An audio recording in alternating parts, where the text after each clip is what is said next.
psychic medium in Lexington, and I teach people how to do psychic protection.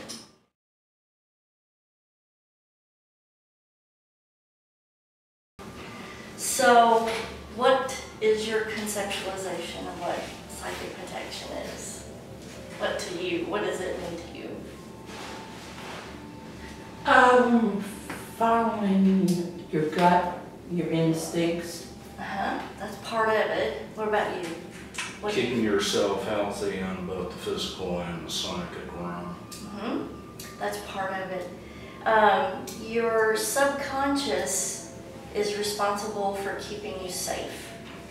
And it is constantly filtering the environment to check to see if there are any dangers that your conscious mind needs to be aware of.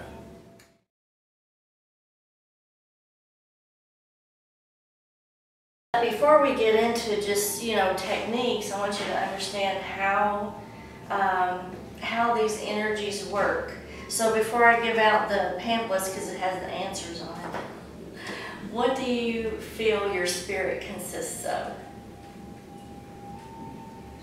Good question. They've been asking it for thousands of years. They have, but we know what it is. Any ideas? Just guess. You have any guesses? It's the part of you that isn't physical. Right? So really all you have to do is look at all the constituents, subtract a dead body from those, and what do you have? The spirit.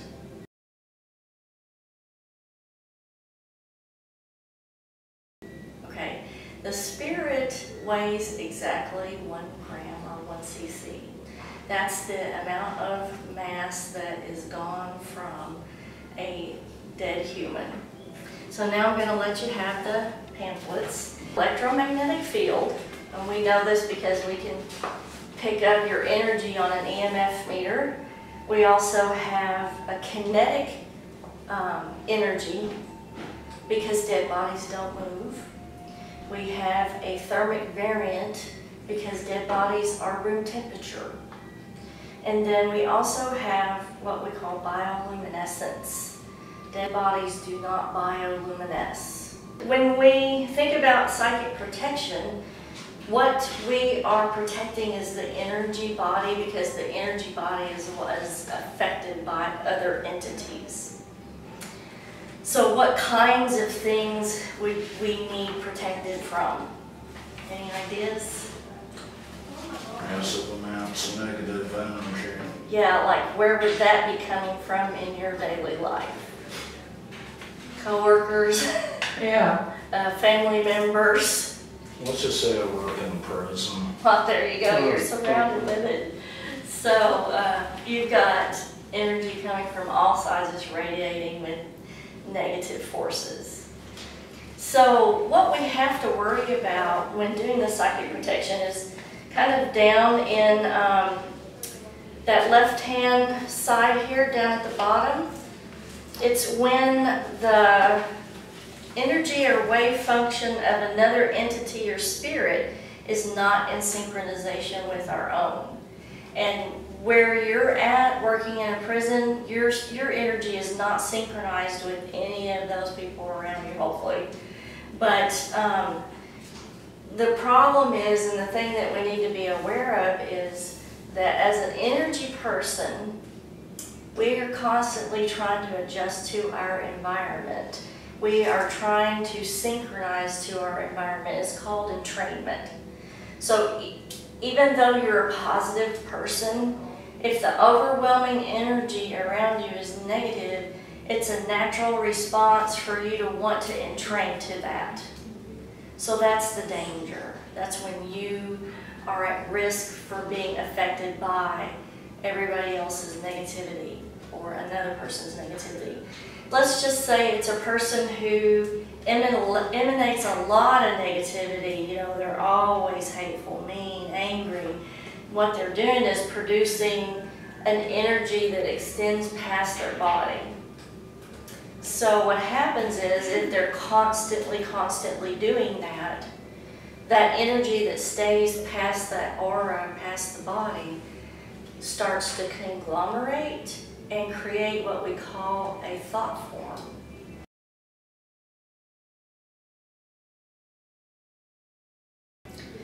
Thought forms feed off of that negative energy, okay? So what the thought form will do is cause bad luck to happen, things to go wrong, so that you get angry, you get depressed, and then you're putting off that energy that it needs to feed off of. Thought forms are really easy to get rid of. You simply just quit feeding it the energy that it needs, and it will dissipate within a couple months. That is kind of how hexes and curses work, because if somebody is very angry or hates you a whole lot, and they're creating this thought form, see, and it's kind of attached to you by way of the thought about you. So that's when you get bad things happening to you, because you have this thought form that's attached. So there's all different kinds of negative energy that can come at you. I would say probably the most dangerous is accidentally entraining to negative people that are around you. And that's what we want to protect against. So we are working within an energy realm. So we have to look at the resonance of the environment. Like, let's say his environment, the resonance is extremely high for negativity. So he would have to use more than one item of psychic protection to repel the amount of resonant energy that is in his environment. Whereas, let's say if it's just one person, you would not have to use as many items as he would have to. So you have to look at how long has it been going on, and how strong is it, and what all you can gather up within a resonant field to work against it. Any questions so far? So just that accidental entrainment is the worst thing that can happen. Now, how do the negative fields affect us? Well, on the middle of this brochure here, you can see all the different kinds of things. Extreme, and we're not talking about chronic problems, we're talking about an extreme change. You know, you're going along, you're a positive person, and then there's an extreme change. Changes in mood, dark depressive thoughts, obsessive tendencies, you know, feeling like you have to control the environment, feelings of oppression, and your gut or your empathic ability will send that message to you, I just don't feel right, I feel like somebody's over the top of me. Feelings of being drained mentally and physically, ongoing fatigue, extreme anger or irritability. This is a big one for entity attachments, is disturbing dreams that are dark or violent or very different. And that can portend that you may have an attachment, or something is attempting to attach. Sudden physical illnesses centered right here in the solar plexus area, combined with gastrointestinal problems. That's that area that you're using to pull all that information in to see how you feel about it. Well, you're analyzing positive and negative information, and then you can't purge the negative back out of that area, so that's when disease starts. Muddled thoughts, inability to concentrate, also having ideas that aren't your own, like, you know, some people will say, I just had a thought that I need to just up and quit my job, which is something not like you. You know, these thoughts are clearly someone else's. Sudden or unusual bad luck that seems odd or strange. You know, all of a sudden, you lose your job, your car breaks down, your house is broken into. I mean, just successive, odd, bad luck. That is kind of an indicator of a thought form, a hex, or a curse. So what can we do to combat that? First off, let's go over, do you use anything for psychic protection right now? I just had my room cleansed, and that's where I pretty well stay. I live with my sister and her son and grandson. Okay. What about you? I usually carry a jet stone with me. That's excellent. I've got it in the car, but Yeah. I normally carry it with me. Okay. That's an excellent one to use for psychic protection. The jet This is is, always on. yeah, For jet is what, if we have something that we are investigating that we suspect may be demonic, I will put my jet on and wear it to that location. If there's any question that it may be malevolent, I will have either jet in my pocket or on. And I do have a pendant that I usually wear, but this is what I was going to wear and show you guys today. So this is like when you're using these protective stones, why are we using black? Do you know? It's so easy. Repels evil. No, it absorbs it. You remember I was talking about your energy being, how you're kind of made of light? Other spirits are made of light too. There's on the light spectrum that you can't see, it's non-visible light, but it's still light. Black is the absence of light or color, so it absorbs the light.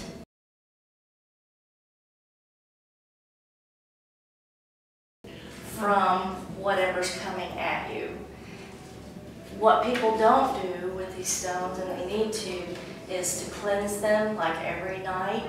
I would lay this on sanctified salt and just let it ground out.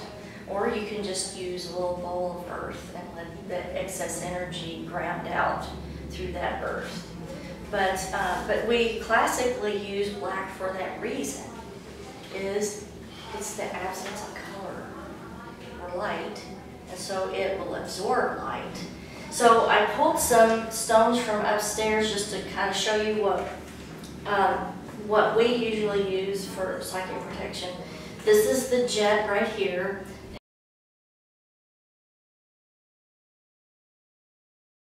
And I like it because it's really light. It's fossilized wood, really. And so it has real light weight to it. It's not going to be real heavy in your pocket. Like this, if you take that and hematite, this hematite is very heavy compared to the jet.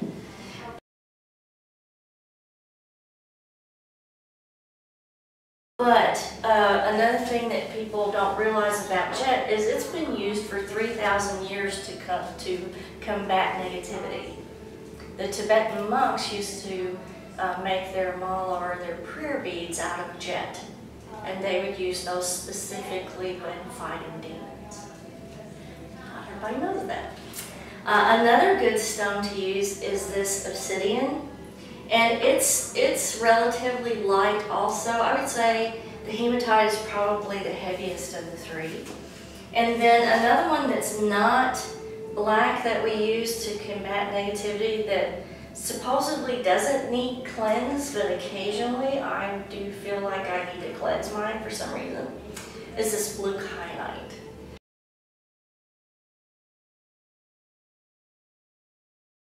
And the blue kyanite is supposed to be able to cleanse these other stones too.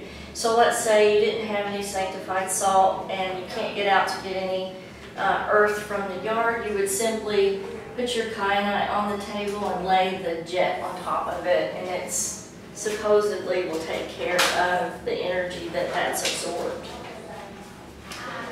So other things that we do, I'm a big proponent of, and I love to use all different kinds of salts to do house cleansings, to cleanse amulets, pendants, wards, stones. I just pulled some stuff from the shop for you to look at.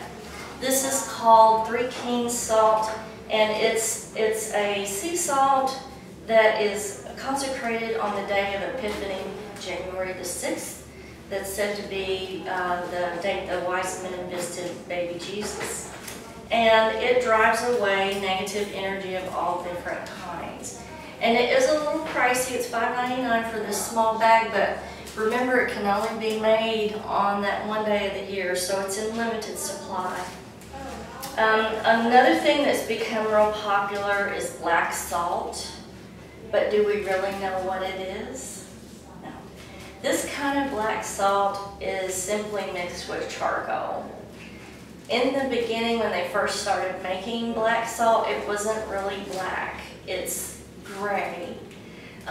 There's a technique used where you write specific prayers, and then when you burn the prayer, you take the ash and mix it with consecrated salt, and that's the original black salt.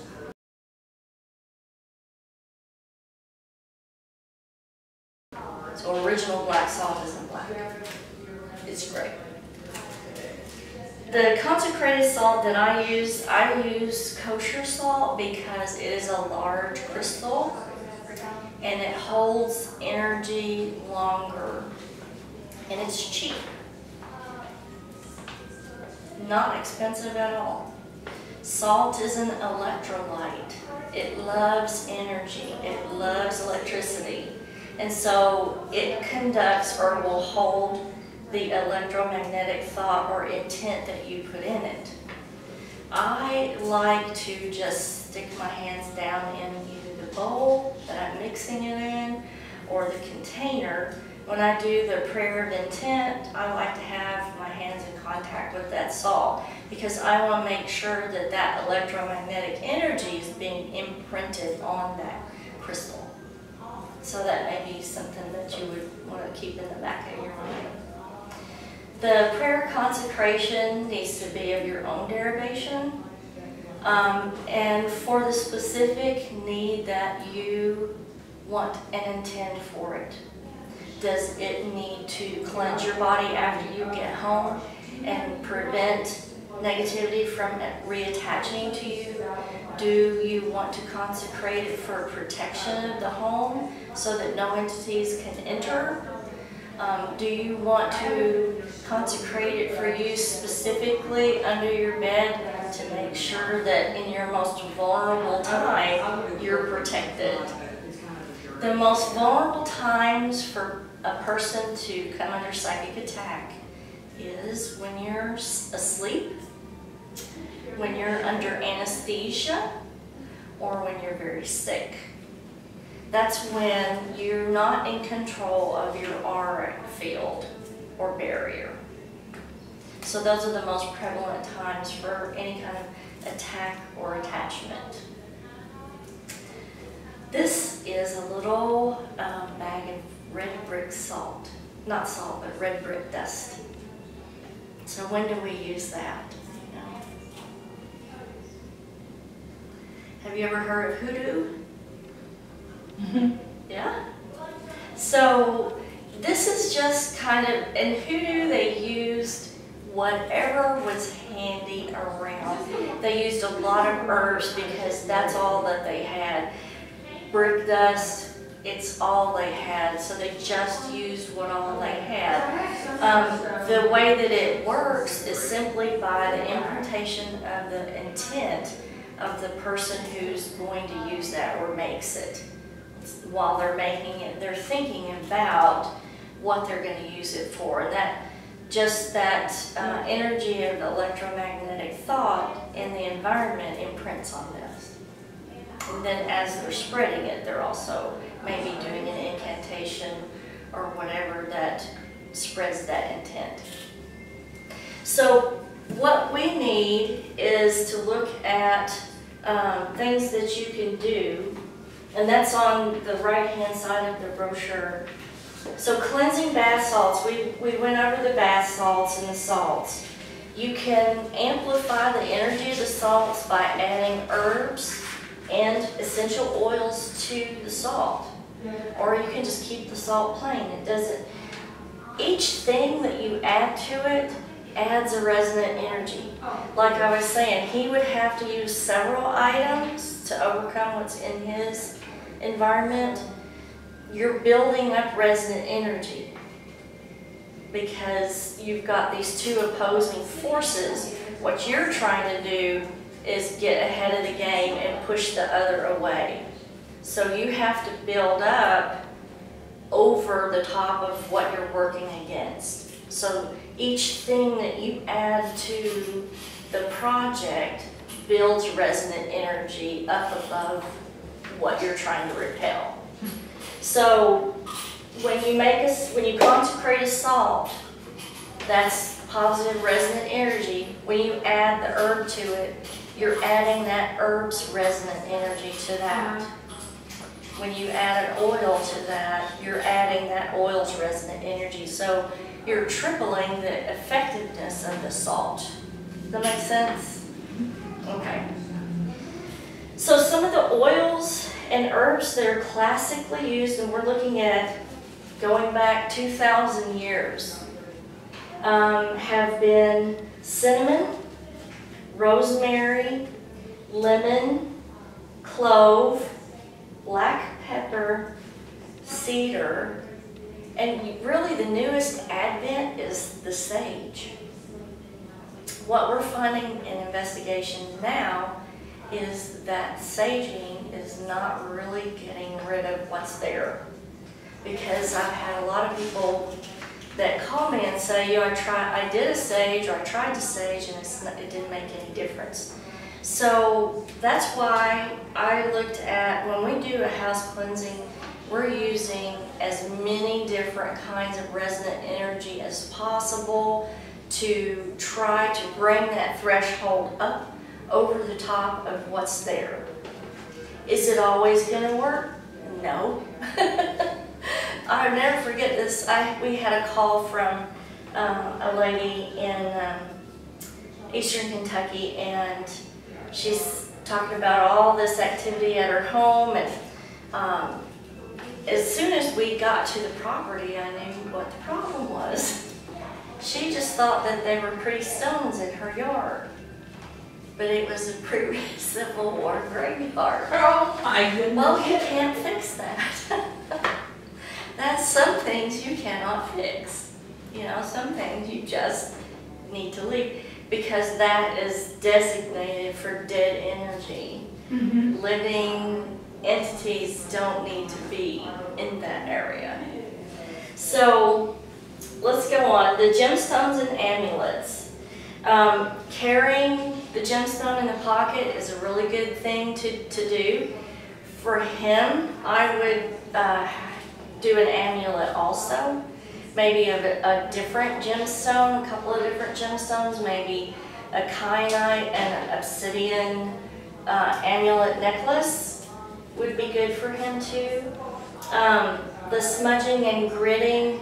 Now the techniques, the gritting, the wards and barriers and ongoing protection, opening and blocking, that's stuff in like an advanced seminar, so I don't want to get you guys overwhelmed right now. This is an example of an amulet that a person would wear to repel negativity. Now, you just don't buy it and put it on.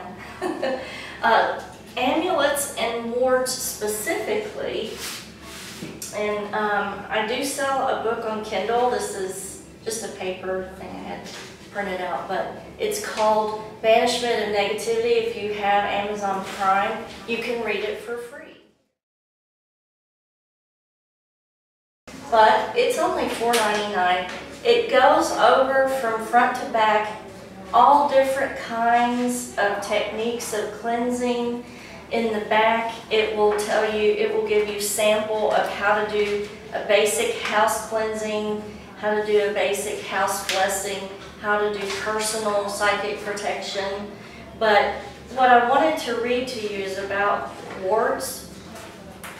The difference between an amulet and a ward. A lot of people get those mixed up. Amulets are objects like this. They're intended to bring good luck or protection to the owner. You can sanctify your amulet with oils and herbs. And the word amulet comes from Latin, means the earliest term is to protect, and they also did use peppermint as amulets back in that time frame, which I thought was very interesting, just a piece of peppermint. So let's say you wanted to sanctify or consecrate this, you could do it with peppermint and an incantation. But whenever you buy a ward or you buy an amulet, there needs to be something done to it, consecrated. It needs an intent imprinted upon it after you buy it. It's the intent of what you want done that creates the energy that you need to have that protection. So this is another little amulet that a person would wear, and you can consecrate that as well. But I just want you to remember, whatever you buy has to be consecrated with some kind of intent, sanctified. Now, wards are the use of directed energy, most often from visualization, to apply a protective imbuement to a place, object, or person. Some people will even use a tattoo as a ward. But what you're going to do to consecrate your ward, these are what we use in house cleansings. This is another stone that you can wear, although it will degrade. Selenite is a very soft mineral, and if you get it wet or salt comes in contact with it, it will erode. So we like to use them like over the top of the doorways and the windows. This stone in particular radiates white light, and that projects out and prevents negativity from coming in. So when we do a house cleansing, we put one of these up over the doorway. To ward it, what you would do is set in the middle of the table, and you may like draw a protective symbol on the tablecloth. Let's say you want to use the seal of Solomon or some other protective symbol, and you would lay your ward on top of that, and then on either side of it, take the energy that comes from your body and do the consecrated prayer. And what you want to do is visualize that symbol being imbued into that object. That's warding an item. So wards and amulets are different, but both fun. So these are the selenite home wards. The big ones we put over the doors, and then we have small ones that we put over every window in an extreme case. So let's see what else we got to go over. If you have had an attachment and you're just getting everything back the way it was before you got an attachment or you got attacked, once you get a psychic attack, it does leave you damaged. It like rips a hole in your aura. So instead of just saying, okay, you know, we took care of it and I'm just going to go on, you still have this area that needs fixed. So my suggestion is always that you go and visit like an energy worker who can help pull that, balance the energy, pull the energy back together, and maybe seal that up. Really the best thing is acupuncture. Acupuncture is the best for rebalancing the energy centers. So acupuncture is probably the best thing to have after a psychic attack. For empaths, when you said I use that gut feeling, for empaths it's really important to learn opening and closing of this area, because if you train your mind to automatically close this area off when you are in dangerous situations, like what would be a dangerous situation for an empath? What he's being surrounded yeah. by negative people. What you're in. That's a dangerous situation for an empath. you would know before going to that area, okay, I need to close that empathic center down and keep it protected before I go to work. Then after you get off of work, you could open that area back up. So learning something about your clairsentient empathic ability, learning about that, learning and practicing how to open and close that is really, really important to do. One other thing that I didn't show you, these are the little evil eyes. Have you ever seen these? Yes. These are like little wards, and what they're supposed to do is repel the evil eye. Do you know what the evil eye is? Yeah, my sister gives me You probably get that a lot. The evil, they used to say in the old country, you know, that there were certain women that would, you know, give you that eye like, I'm going to do something to you. And that energy from that would be what actually did the hex or curse or whatever. And you've also in old stories seen the old lady that does this. And that was a big thing with the witchcraft stuff, you know. Don't point or you might. So, because this is like a directive force when you point. You're directing your force of your energy through that towards someone. And that's kind of almost like an attack.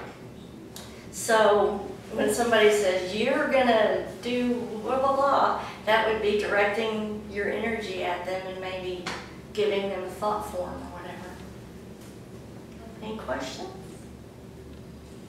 So, what was your main concern about your psychic protection? Is it just sectioning off your bedroom since you live with other people? Okay, so from this, what I would do is maybe selenite ward and some consecrated salt. That would be what I would do. With you, I would do maybe 2 stones in the pocket and an amulet. But the amulet, I would want to have a gemstone and not just a metal for him. Yeah, he's in a high-risk environment. I worked at a prison for 2 years, and I didn't know anything about any of this, and it was just eating me alive. Mm-hmm. Yeah. What was your main concern about the psychic protection? Understanding it or using it a different way? Understanding basics of defense are always a good idea before there's an issue rather than after there's an issue. Yeah.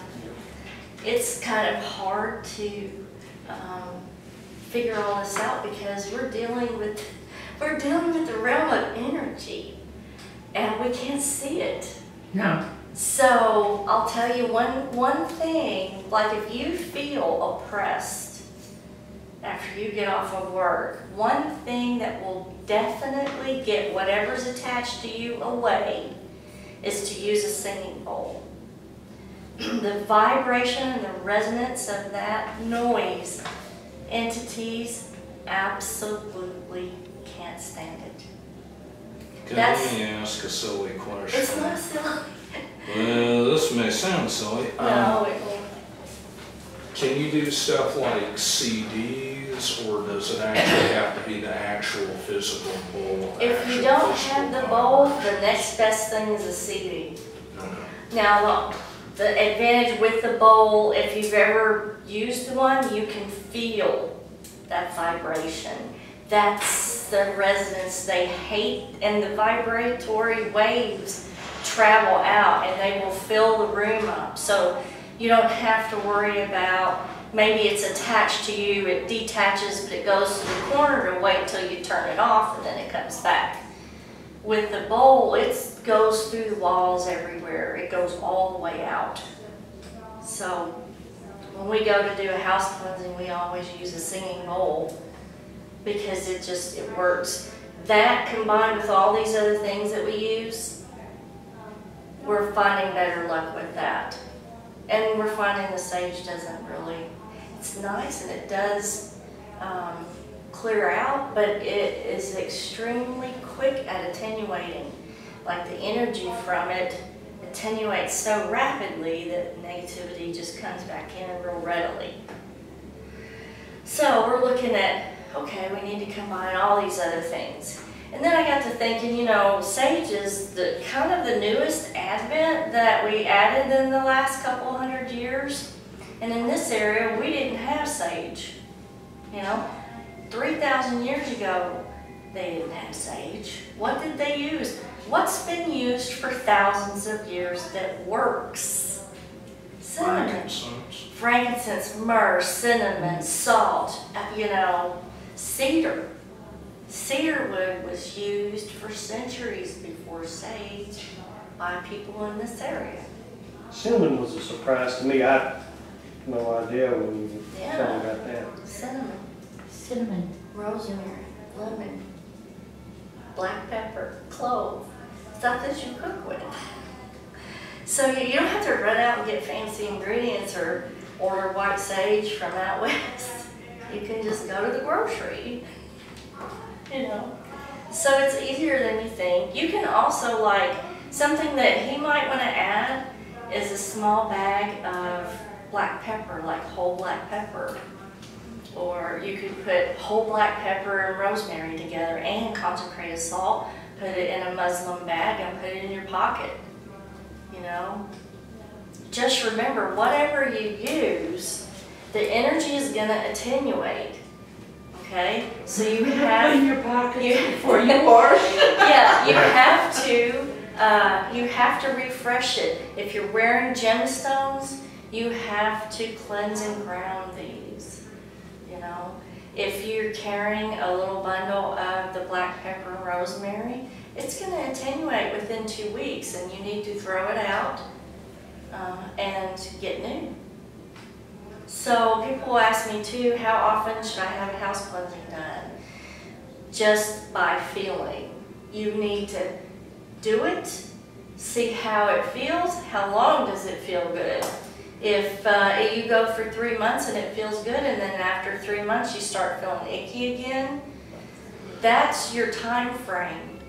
Then you do it you're going to ritually do a cleansing every 30 months for a year, and then try to go longer without having to do it.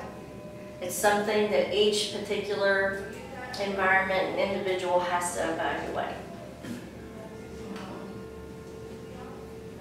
Questions?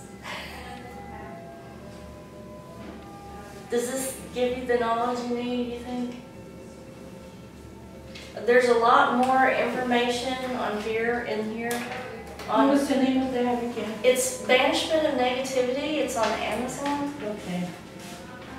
And then this last I just brought for fun. This is bog oak. Have y'all ever heard of it? No. It's like 3,000 years old. You want to hold some? This is ancient oak that was found in the peat bogs in Westmeath, Ireland. It's supposedly very highly protective, and I think it's because it's black, but also because oak has always had connotations about strength and protection. Mm-hmm. And so this would be excellent for like a door plaque with a protective symbol engraved in it over the doorway. This would be a ward that would be like a permanent ward that you could use. But you would want to engrave it with whatever symbol that you would want to use. Where do you find this stuff? You have to special order it. There's not much of it left, and so it is a little bit expensive. Like these are like $20 a piece for just these little pieces. But if you think about a plaque for your doorway to your home, that's really not too expensive. But it's not something that you get to see very often because it's kind of rare. So I thought it would be neat to bring someone. Yeah. That's about it.